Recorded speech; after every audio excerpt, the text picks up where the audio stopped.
सभी दोस्तों को राम राम। मित्रों, राजस्थान के साहित्यकार और इसमें हम लोग बहुत बढ़िया तरीके से दो तीन साहित्यकारों बात करेंगे। ठीक है, देखिए आप लोग, जैसे हम लोग सबसे पहले बात करें साथियों सूर्यमल मिश्रण साहब। बहुत अच्छा क्वेश्चन बनेंगे। तीन चार बड़े साहित्यकार हैं जहाँ से सवाल बनता ही बनता है, कोई नहीं रोक सकता। सबसे पहले बात कर रहे हैं साथियों हम लोग सूर्यमल मिश्रण साहब। देखिए सूर्यमल मिश्रण साहब की बात करें, यहाँ से आपको पता है सवाल बन जाता है और सवाल बड़ा बनेगा क्योंकि साथियों बड़ा साहित्यकार है, ये आपको पता होना चाहिए। अगर सूर्यमल मिश्रण साहब की हम लोग सबसे पहले बात करें इनका जन्म, तो इनका जन्म कहाँ हुआ है ध्यान रखें आप लोग। बूंदी तहसील है। तहसील कौन सी है? बूंदी तहसील। और बूंदी तहसील में साथियों सॉरी बूंदी जिला है और तहसील कौन सी है? हिंडोली। हिंडोली तहसील में एक गांव पड़ता है और उस गांव का नाम है हरना गांव। ठीक है, हरना गांव में ये ध्यान रहे आप लोगों को सूर्यमल मिश्रण साहब का जन्म हुआ। और यदि आप लोगों से जन्म सन की बात करें, क्या कहा मैंने? जन्म सन, तो आप लोग कहेंगे सर 1815। ठीक है, थोड़े थोड़े इनके पिता का नाम बात करें, आपसे पूछ सकता है भाई पिता का नाम, तो ध्यान रखेंगे आप लोग चंडीदास। मित्रों 1857 क्रांति तक बड़े हो गए, जन्म 1815 में हुआ है।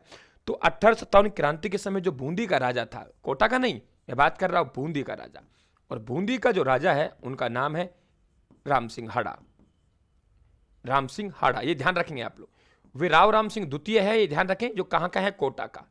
क्योंकि तीन राजा थे, ये ध्यान रखें आप लोगों को। जयपुर के सवाई राम सिंह थे, राम सिंह द्वितीय कहां के थे? कोटा के। राम सिंह हाड़ा यहां के थे। इनके क्या थे? दरबारी कवि। ये भी अच्छा क्वेश्चन बनेगा, यानी इनके दरबारी कवि थे। और आपको पता होगा कि 1857 की क्रांति में वे शासक साथियों जिन्होंने भाग नहीं लिया, यानी साथ नहीं दिया, वेरी इंपॉर्टेंट क्वेश्चन, आप लोग कहेंगे राम सिंह हाड़ा, जो कि कहां का था साथियों? बूंदी के थे। तो यहां पिता का नाम हो गया, किसके दरबार में काम करता, ये हो गया। अब बात करते हैं साथियों इनकी रचना है। देखिए रचनाओं की बात आती है तो वेरी इंपॉर्टेंट यहां से पूछता है साथियों। नंबर एक, सबसे पहले हम लोग बात करते हैं नंबर एक जो बनेगी, वे देखिए आप लोग, धातु रूपावली। मैं अपने आप याद करवा दूंगा, धातु रूपावली। पहला पॉइंट तो ये बनेगा, वीर सतसई, वीर सतसही, राम रंजाट, राम रंजाट, वंश भास्कर, वंश भास्कर, सती रासो। क्या कहा है मैंने? सती रासो। क्या नाम दिया है? सती रासो। ठीक है, वंश भास्कर। आगे हम लोग बात करें साथियों सती रासो, ये भी आप लोग ध्यान रखेंगे। और एक रचना और है, उसका नाम है बलवत विलास। अब आप कहेंगे सर याद कैसे करेंगे? तो सबसे पहले तो मैं आपको याद करवा दूं। ये देखिए आप लोग, धातु रूपावली ने कहा वीर राम के वंश में सती रासों के समान बल है। धातु रूपावली ने कहा वीर राम के वंश में सती रासों के समान बल है। इस लाइन को तोड़ेंगे तो इनकी रचना आ जाएगी। धातु रूपावली ने कहा वीर राम के वंश में सती रासों के समान बल है। धातु रूपावली, वीर ससई, राम रंजाट, वंश भास्कर, सती रासो और बलवत विलास। ये ध्यान रखेंगे आप लोग। अब आपसे पूछे साथियों यहां क्या क्या याद रखना है आप लोगों को। 1857 की क्रांति में जो वीर शहीद हुए, उनके संदर्भ में जो रचना है वे है साथियों वीर सतसई। वंश भास्कर, ध्यान रखना, इसमें बूंदी का इतिहास है। तीन बातें बता रहा हूं, बूंदी का इतिहास है और इसे जो पूर्ण किया, ये ध्यान रखें, क्या किया? पूर्ण किया। वेरी इंपॉर्टेंट क्वेश्चन बनेगा। इनका दत्तक पुत्र है मुरारीदान। मित्रों ये रचना डिंगल और पिंगल दोनों में, क्यों? क्योंकि तब तक सूर्यमल मिश्रण लिखा पिंगल में था और फिर मुरारीदान ने लिखा डिंगल में। तो याद हो गए, धातु रूपावली ने कहा वीर राम के वंश में सती रासों के समान बल है। और वंश भास्कर बहुत बड़ा था बूंदी का इतिहास। और साथियों ध्यान रखें आप लोग, मुरारीदान ने इसे पूर्ण किया, ये भी आप लोग ध्यान रखेंगे। ठीक है, आगे हम लोग बात कर रहे हैं मित्रों कन्हैयालाल सेठिया साहब। कन्हैयालाल सेठिया साहब अपने आप में ये भी बड़े व्यक्तित्व है, सवाल बन सकता है। कन्हैयालाल सेठिया साहब अपने आप में बहुत शानदार क्वेश्चन बनेगा। ठीक है, कन्हैयालाल सेठिया साहब की बात करें, नंबर एक साथियों, रहने वाले कहां के थे पहले तो आपको यह बताना है। तो आप लोग कहेंगे निवासी जो थे वे थे साथियों सुजानगढ़ के। निवासी कहां के थे? सुजानगढ़ के। और सुजानगढ़ कहां पड़ता है? चूरू में। आपको पता है इनकी जो चर्चित रचना रही है साथियों, वे ध्यान रखें, बहुत प्यारी सी रचना, वह है पीथल और पाथल। ये ध्यान रखें आप लोग, क्या है? पीथल और पाथल, ये भी आप लोग ध्यान रखेंगे। ठीक है, निवासी हो गए। अब बात करते हैं इनकी रचना है। वेरी इंपॉर्टेंट क्वेश्चन, रचनाएं साथियों। रचनाएं की हम लोग बात करें, रचनाएं इनकी बहुत सारी है। ठीक है, ये ध्यान रखें आप लोग। रचना सबसे प्रसिद्ध रचना रही है वे है पीथल और पाथल। लेकिन आगे हम एक एक पढ़ेंगे। नंबर एक साथियों देखिए, हम एक गांव में गए, उस गांव का नाम है लीलटांस। क्या नाम है? लीलटास। वहां साथियों एक जमीन थी और हमने पूछा जमीन का नाम क्या है, तो किसी ने पुकारा जमीन का नाम धरती धोरारी है। धरती धोरारी, देखना आप लोग 28-30 किताबें याद करवाता हूं उनकी। धरती धोरारी, धरती धोरारी। हमने पूछा यार ये जमीन पड़ी हुई है, तो बताओ ये जमीन का मालिक कौन है, यानी जमीन रा धनी कौन है। ठीक है, आवाज आई ऊंचा घर से, आवाज आई ऊंचा घर से, बोला जी हम है। आवाज आई मंझला घर से, कहां से आई? आवाज आई मंझला घर से, बोला कि हम है। आवाज आई मंझला घर से, बोले साहब हम है। ठीक है, इधर से बोल रहा है तुम्हारा दोस्त कुकू, समझ के तुम्हारा दोस्त है, और इधर से बोल रहा है मिंजर। बताइए 7 रचनाएं आप लोगों के याद हुई कि नहीं हुई? कि हम एक गांव में गए, गांव का नाम क्या है? लीलटास। ठीक है, गांव का नाम क्या है? लीलटास। जमीन का नाम है धरती धोरारी। हमने पूछा जमीन रा धनी कौन है? आवाज आई ऊंचा घर से, आवाज आई मंझला घर से, इधर से बोला कुको और इधर से बोला मिंजर। अब देखो साहब, कन्हैयालाल सीटिया साहब आए और उनका अच्छा तुम सबके सब झूठ बोल रहे हो, तुम सबके सब झूठ बोल रहे हो। तो उन्होंने रमणियारा शब्द बोला, रमणियारा धोवा मतलब रमणियारा शब्द बोला। 9 नंबर हो गए शब्द। ठीक है भाई, ये मेरी लाइनिंग में ही इनके ग्रंथ है कि धीठ तुम्हें शर्म नहीं आती, मतलब गाली, तुम्हें शर्म नहीं आती, तुम अधूरी काल की बातें कैसे कर रहे हो। क्या कहा? अधूरी काल की बातें कैसे करती हो, कर रहे हो। जमीन रा धनी तो कौन है? पीथल और पाथल है। याद कर लीजिए, एग्जाम हॉल में ये मत कहना सर हमारा सिलेक्शन नहीं हुआ। जमीन रा धनी तो पीथल और पाथल है, समझ गए कि भाई ऐसा है। रमणियारा शब्द कहा कि धीठ अधूरी काल की बात मत कर, जमीन रा धनी तो पीथल और पाथल है, पीथल और पाथल आने वाले हैं। अब देखिए कक्को कोडरो, क्या कहा मैंने? कक्को कोडरो, कक्को कोडरो, कक्को कोडरो हेमाणी, कक्को कोडरो हेमाणी ने सतवाणी से कहा, हेमाणी ने सतवाणी से कहा, झूठ नहीं बोल रहे।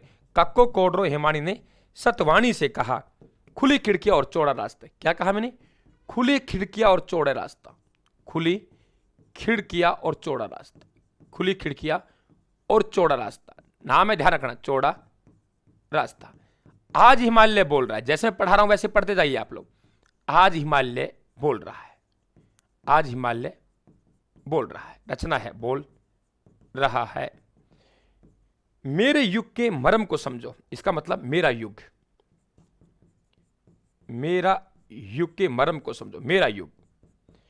अनाम को प्रणाम करके स्वागत करो, अनाम को प्रणाम करके स्वागत करो। हो गया याद कि खुली खिड़की और चौड़ा रास्ते से आज हिमालय बोल रहा है मेरे युग के मर्म को समझो। एक रचना और आ जाएगी, खुली खिड़की और चौड़ा रास्ते से आज हिमालय बोल रहा है मेरे युग के मर्म को समझो, अनाम को प्रणाम करके स्वागत करो। ठीक है, अब कह रहे हैं हम लोग श्रेष, श्रेष के वन फूल ने, श्रेष के वन फूल ने मायडारा हेला देकर कहा, मायडारा हेला रचना है भाई, मायडारा हेला देकर कहा, आकाश गंगा में, आकाश गंगा में दीप किरण, क्या है? दीप किरण का प्रतिबिंब दिखाई दे रहा है, प्रतिबिंब, ये ध्यान रखें आप लोग। इतनी रचनाएं साथियों कन्हैयालाल सेठिया साहब की हैं और मुझे पता है आप आराम से याद करेंगे। देखिए गांव का नाम लीलटास, जमीन का नाम धरती धोरारी। हमने पूछा जमीन धनी कूड़े, आवाज आई ऊंचा घर से, आवाज आई मंझला घर से, इधर से बोला कुकू, इधर से बोला मिंजर। रमणियारा शब्द बोला, धीठ अधूरी काल की बातें कैसे कर रहा है, पीतल और पाथल आने वाले। कक्को कोडरो हेमाणी ने सतवाणी से कहा, खुली खिड़की और चौड़ा रास्ते से आज हिमालय बोल रहा है मेरे युग के मर्म को समझो, अनाम को प्रणाम करके स्वागत करो। श्रेष के वन फूल ने मायडारा हेला देकर कहा, आकाश गंगा में दीपकरण का प्रतिबिंब दिखाई दे रहा है। साथियों को ट्रिक्स नहीं है, केवल शब्दों का जमाव है। तो मस्त रहिए और मौज में रहिए, मेरे साथ लगातार बने रहिए आप लोग। आपको चिंता नहीं है किसी प्रकार की भी, मौज में रहिए आप लोग, किसी भी स्थिति में आप लोगों को हारने नहीं दूंगा। अब बात कर रहे हैं साथियों हम लोग, एक सवाल और बन सकता है, वह है पंडित गौरी शंकर हीराचंद ओझा। वेरी इंपॉर्टेंट क्वेश्चन है, गौरी शंकर हीराचंद ओझा से भी सवाल बन जाता है। हीराचंद ओझा साहब, सबसे पहले बात करें रहने वाले कहां के थे, ये ध्यान रखें आप लोग। तो मित्रों इनका जन्म हुआ, ये ध्यान रखिए आप लोग, 1863 में, निधन हुआ इनका 1947 में। पूछ सकता है क्योंकि बड़ा व्यक्तित्व है, आपने पढ़ा होगा जीएस ओझा के अनुसार, गौरी शंकर हीराचंद ओझा के अनुसार। जन्म कहां हुआ? तो एक गांव पड़ता है सिरोही में और उस गांव का नाम है रोहिड़ा गांव। रोहिड़ा गांव कहां है? सिरोही में, ये आप लोग ध्यान रखेंगे, ठीक है। और इन्होंने महत्वपूर्ण रचना की, हिंदी के बहुत बड़े विद्वान थे, कई बार सवाल पूछा जाता है हिंदी में प्राचीन लिपिमाला। हिंदी में प्राचीन लिपिमाला वेरी इंपॉर्टेंट क्वेश्चन है।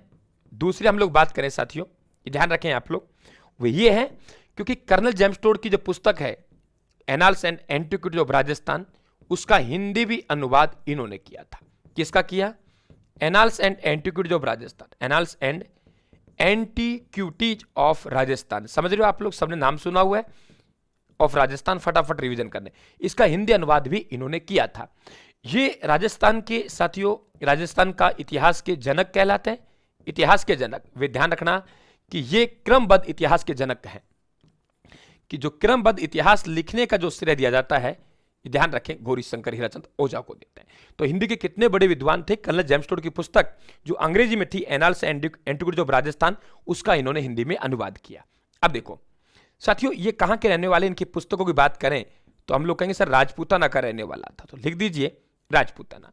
राजपूताना कहां के रहने वाले थे? सिरोही के, लिख दीजिए सिरोही। सिरोही में कौन सी जाति रहती है? आप लोग कहेंगे सोलंकी, ठीक है, सोलंकी, तो जोड़ दीजिए राजपूताना का इतिहास। देखो ऐसे याद करते हैं पुस्तकें, राजपूताना का इतिहास, हम कह रहे हैं सिरोही का इतिहास, ठीक है। तीसरा कह रहे हैं सोलंकियों का इतिहास। ये ध्यान रखें आप लोग, क्या कहा है मैंने? राजपूताना का इतिहास, सिरोही का इतिहास, सोलंकियों का इतिहास, ठीक है। साथियों कर्नल जेम्स टोड की हिंदी पुस्तक का हिंदी में अनुवाद किया है, तो कर्नल जेम्स टोड का जीवन चरित्र भी जानते होंगे, कर्नल जेम्स टोड का जीवन चरित्र भी जानते होंगे।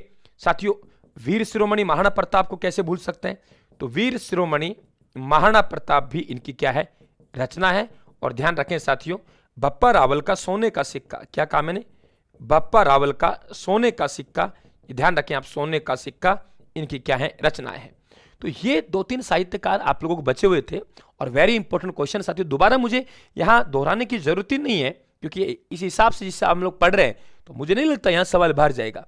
बाकी अथा भंडार पढ़ रहे हैं आप लोग, वे तो हम कभी छोड़ नहीं रहे, ये तो साथियों आपका रिवीजन है और इंपॉर्टेंट फैक्ट है। बाकी पढ़ने का होड़ नहीं है, साहित्य में आप कितना ही पढ़ लीजिए, लेकिन जहां मुझे लगा कि एग्जाम में सवाल बना सकता है, पूछ सकता है साथियों, वहीं आपका स्वागत किया है मैंने। धन्यवाद, मस्त रहिए, मौज में रहिए और राजस्थान के साथ लगातार जुड़े रहिए साहब। धन्यवाद, थैंक यू।